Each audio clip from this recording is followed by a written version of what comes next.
And recent news come out that Sterling is leaving Chelsea by mutual consent. So it looks like they've reached an agreement, basically paid him a lump sum to leave immediately rather than leaving in a year or two's time. And I imagine it will be a cut price deal. So instead of paying him the 30 million he was due to be paid, it will be probably, we don't know the exact number, but I imagine it's probably like a 5 million or something for him to go early.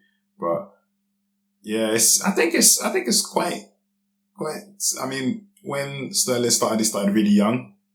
And, he had his, he was at Liverpool, he did brilliantly, went over to City, improved, got better. But certainly the Chelsea move just hasn't gone as well as hoped.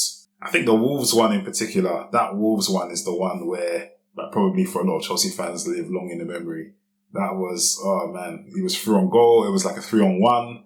And then all he had to do was square it. This was your typical FIFA, sweaty goal. And he goes and, you pass it, square it, and then the other person, slots it in. Palmer and Jackson were screaming at him, and he just would not square it. He went for the shot. He shot straight at the keeper, completely fluffed it.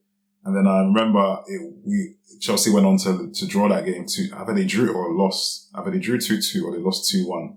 So it had a huge impact on the game. So yeah, that one lives on in the memory. But to be fair to him, there were other times where he did really, really well. And there were man of the match displays and so on. So yeah, it's one of those that unfortunately just not on a consistent basis. But to be honest, I think it might be a minority view, but I think we've not heard the last of Sterling. I think he's good. I think he can certainly play. There's teams that he can play for. Certainly, a Fulham, a Burnley, a Leeds. I think there's a lot of teams in the Premiership that if he was to go to, he can help them. And certainly, he can do a job. So probably just the fitness he probably just needs to work on for the time being. I'm not sure how hard he's been working in training, earning that 300k a week, 325k a week. I'm not sure, it shows he knows he's not going to play. I don't know, how much, I don't know if anyone's even watching him train, or if it was one of those, he was just on the treadmill, like, looking, watching Netflix whilst he was on the treadmill. I don't know.